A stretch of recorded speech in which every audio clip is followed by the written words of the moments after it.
Gas first of all PKL season 11కి మన Telugu Titans కొన్న ప్లేయర్స్ ఎవరు, ఇంకా వాళ్ళ రోల్ ఏంటన్నది, ఇంకా ఆల్మోస్ట్ ఆక్షన్లో కొన్న ప్లేయర్స్ అందరూ మాజీ దబాంగ్ ఢిల్లీ ప్లేయర్స్ని కొనడానికి కారణాలేంటన్నది ఈ వీడియోలో మనం ఫుల్ క్లారిటీగా తెలుసుకుందాం. ఇంకా వీడియోలోకి వెళ్ళే ముందు డే 2 ఆక్షన్లో ఏం జరిగింది, ఏ ప్లేయర్ని ఎంత పెట్టి కొన్నారన్నది ఫుల్ క్లారిటీగా చెప్పాను. చూస్తే ఓకే, చూడపోతే ఒకసారి చెక్ చేయండి. ఇంకా ఫస్ట్ ఆఫ్ ఆల్ మంజీత్ మనోడు ఒక యంగ్ టాలెంటెడ్ ఆల్రౌండర్. కొన్ని సంవత్సరాలుగా దబాంగ్ ఢిల్లీకి ఆడుతున్నాడు. ప్రతి సీజన్లో కూడా తన ఇంపాక్ట్ ఏంటన్నది చూపిస్తాడు. లాస్ట్ ఇయర్ దబాంగ్ ఢిల్లీకి సెకండ్ రైడర్గా ఉన్నాడు. ఇంకా అలాగే ప్రీవియస్ సీజన్స్లో నవీన్ ఎక్స్ప్రెస్కి సపోర్టింగ్ రైడర్గా ఉన్నాడు. తను చూడడానికి పొట్టిగా ఉన్నప్పటికీ మ్యాట్ మీద మాత్రం చాలా స్పీడ్గా ఉంటాడు. బోనస్, హ్యాండ్ టచ్, డుబ్కి, ఇంక ఈ కుర్రాడిలో చాలా స్కిల్స్ ఉన్నాయి. నాకు తెలిసి ఈ సంవత్సరం తెలుగు టైటన్స్కి పవన్కి సపోర్టింగ్ రైడర్గా మంజిత్తే ఉంటాడు. ఎందుకంటే ప్రజెంట్ తన ఫామ్ కూడా సూపర్గా ఉంది. లాస్ట్ ఇయర్ మన తెలుగు టైటన్స్కి సెకండ్ రైడర్ చాలా వీక్గా ఉన్నాడు. ఆ రోల్ని మంజిత్ ఫిల్ చేస్తే సరిపోతుంది. ఇంకొక ప్లేయరు విజయ్ మాలిక్. ఇతని గురించి మీకు కొత్తగా చెప్పక్కర్లేదు. సీజన్ 8లో దబాంగ్ ఢిల్లీ ఛాంపియన్స్ అయినప్పుడు దబాంగ్ ఢిల్లీ ఫైనల్ మ్యాచ్ గెలిచారు అంటే మనోడు చేసిన ఆ సూపర్ రైడ్ వల్లనే. విజయ్ మాలిక్కి పీకేఎల్లో చాలా ఎక్స్పీరియన్స్ ఉంది. ఇంకా అలాగే తను రైడింగ్, డిఫెన్స్, ఇంకా అలాగే టీంని కంట్రోల్ చేయగల సత్తా కూడా ఉంది. కాబట్టి ఇలాంటి ప్లేయరు మన తెలుగు టైటన్స్కి చాలా అవసరం. చూద్దాం ఈ సంవత్సరం విజయ్ మాలిక్ మన తెలుగు టైటన్స్ తరపున ఎలా ఆడతాడన్నది. ఇంకొక ప్లేయరు ఆశిష్ నర్వాల్. మనడు ఒక మంచి రైడర్. ఇంకా అలాగే మాజీ దబాంగ్ ఢిల్లీ ప్లేయర్ కూడా. హెడ్ కోచ్ కృష్ణన్ హోడా గారి శిష్యుడని కూడా చెప్పాలి. అయితే మనడు మంచి స్పీడ్ ఉన్న రైడర్. చూద్దాం ఈసారి మన తెలుగు టైటన్స్ తరపున ఎలా ఆడతాడన్నది. ఇంకొక ప్లేయరు మహమ్మద్ మాలక్. ఇతను కూడా మాజీ దబాంగ్ ఢిల్లీ ప్లేయరే. మనోడు లెఫ్ట్ కవర్ ఇంకా లెఫ్ట్ కార్నర్ ఆడగలడు.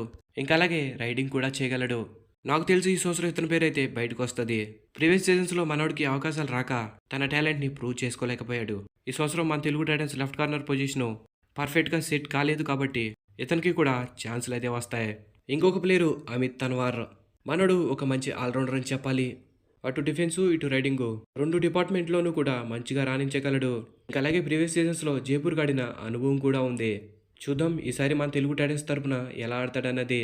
ఇంకొక ప్లేయరు సుందర్ ఒక లెఫ్ట్ కార్నర్ డిఫెండర్. మనోడు లాస్ట్ సీజన్ బెంగళూరు బుల్స్ ఆడాడు. కానీ ఇతనికి బెంగళూరు బుల్స్ ఎక్కువగా ఛాన్సెస్ ఇవ్వలేదు. కానీ సుందర్ మాత్రం మంచి టాలెంట్ ఉన్న ప్లేయర్. చూద్దాం ఈసారి మన తెలుగు టైటన్స్కి లెఫ్ట్ కార్నర్గా ఇతను సెట్ అవుతాడో లేదో. ఇంకొక ప్లేయరు మిలాద్ జబరీ. ఇతని గురించి మీకు కొత్తగా ఏమీ చెప్పక్కర్లేదు. మనోడు రైట్ కవర్ డిఫెండర్. ఇంకా పవన్ గురించి అయితే మనందరికీ తెలిసిందే. పవన్ గురించి అడిగితే నాకన్నా కూడా మీరే ఎక్కువ చెప్తారు. సరే, పవన్ గురించి ఒక్క వార్డులో చెప్పాలి అంటే ఏం చెప్తారనేది కామెంట్ బాక్స్లో కామెంట్ చేసి తెలపండి. ఇంకా నెక్స్ట్ మన తెలుగు టైటన్స్ ఫుల్ స్క్వాడ్ ఎలా ఉందన్నది ఒకసారి చూసుకుంటే ఇంకొక ప్లేయరు కృష్ణందుల్. మనోడు right corner defender. Last season Patna pirates తరపున 22 మ్యాచెస్ ఆడితే మొత్తం 72 టైకిల్ పాయింట్స్ సాధించాడు. దీన్ని బట్టి చూసుకుంటే మీకు అర్థమైపోయి ఉంటుంది కృష్ణందులు ఎలాంటి డిఫెండర్ అన్నది. ఇంకా మన తెలుగు టైటన్స్ ఫుల్ స్క్వాడ్ ఎలా ఉందనేది ఒకసారి మనం చూసుకుంటే చేతన్ సాహు, ప్రఫుల్ జావారి, రోహిత్ రాతే, నితిన్ రావల్, మంజిత్ ఇంకా ఆశిష్ నర్వాల్. ఇంకా ఆల్రౌండర్స్ పవన్ షరావత్, అమిత్ కుమార్, సంజీవ్ యాస్, విజయ్ మాలిక్, ఇంకా చివరిగా శంకర్ గడాయ్. ఇంకా డిఫెండర్స్ అజిత్ పవార్, సాగర్ రావల్, మిలాద్ జబరీ, అంకిత్ జాగ్లన్, కృష్ణందుల్, మహమ్మద్ మలాక్, ఇంకా సుందర్. ఈ తెలుగు టైటన్స్ స్క్వాడ్కి అవుట్ ఆఫ్ 10కి మీరు ఎన్ని పాయింట్స్ ఇస్తారనేది కామెంట్ బాక్స్లో కామెంట్ చేసి తెలపండి. నేనైతే ఈ స్క్వాడ్కి అవుట్ ఆఫ్ 10కి 8 ఇస్తా.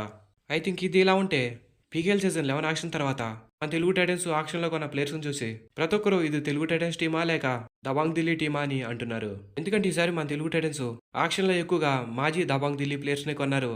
దీనికి కారణం అయితే నాకు తెలిసి హెడ్ కోచ్ కృష్ణన్ హోడా గారి నిర్ణయమే అనుకుంటున్నా. ఎందుకంటే వాళ్ళ టాలెంట్ ఏంటన్నది వాళ్ళ కోచ్గా కృష్ణన్ హోడా గారికి తెలుసు. అందుకే ఎక్కువగా వాళ్ళ మాజీ టీం నుంచే తీసుకున్నారు. మనకి ప్లేయర్స్ ఎవరైతే ఏమైంది, మన తెలుగు టైటన్స్ ప్రతిసారిలాగా పాయింట్స్ టేబుల్లో బాటంలోనే మిగిలిపోకోకుండా రిజల్ట్ మంచిగా వస్తే చాలు. మీరేమంటారనేది కామెంట్ బాక్స్లో కామెంట్ చేసి తెలపండి. Thanks for the watch. Have a nice day.